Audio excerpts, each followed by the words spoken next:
athletes. Ava DuVernay has risen to cinematic prominence as the nation's premier socially conscious producer and director. Kamala Harris and Stacey Abrams are arguably two of our most influential political voices.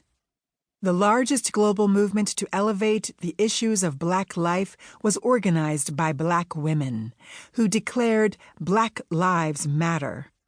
But with this heightened visibility, we are also in an unprecedented period of white backlash, where antebellum ghosts haunt both political parties.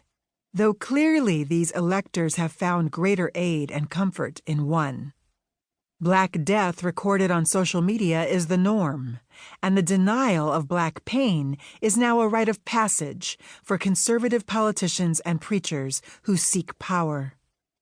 Race, or racialized thinking, has fractured the global village, and specifically has poisoned the American democratic project. When I speak of race in this context, I am talking about the social construction of an idea that designated one group superior and another inferior. I am not speaking about ethnicity or culture with this statement. It should be noted that Black people often use the term Black interchangeably to describe a social construction or an ethnic connection. America's mythos banishes ethnicity and culture for our public discourse and replaces it with the nation's original civic sin of white supremacy, racism, and racial privilege.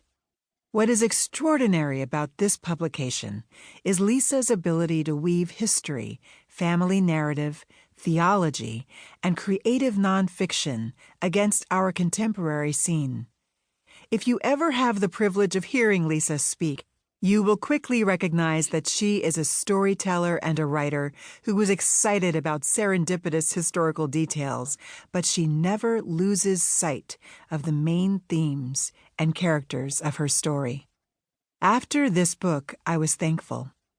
Thankful I had the privilege to go on this journey with Lisa's family.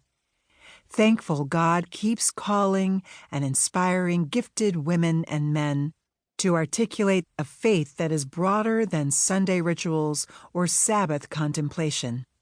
Thankful I have a friend of grace and brilliance who is unafraid to speak truth in an era where lies, bigotry, and privilege are venerated.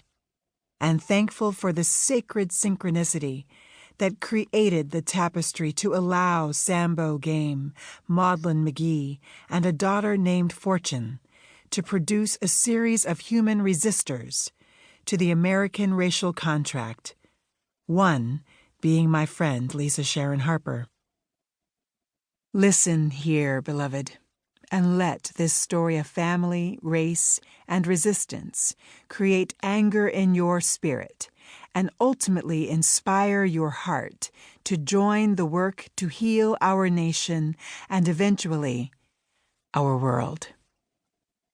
Otis Moss III, Senior Pastor, Trinity United Church of Christ, Founder, Unashamed Media Group.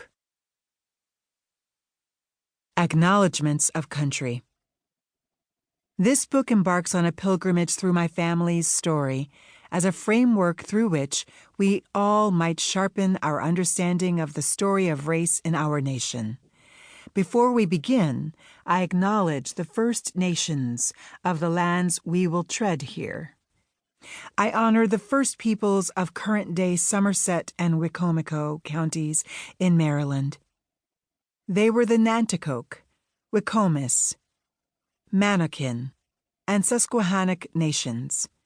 They lived along the waters where they built villages, fished, hunted, and loved, and cultivated the land. They traded with early settlers, but were eventually enslaved, and many were sent to the Caribbean to slave on English plantations. They were, and are, here. I honor the First Peoples of Ohio County, Kentucky, the Chickasaw, Chickasha, and Cherokee, Aniunwia nations, and the Shawnee, Shawanwaki nation farther north. They were a woodland and mountain people who lived in log cabins.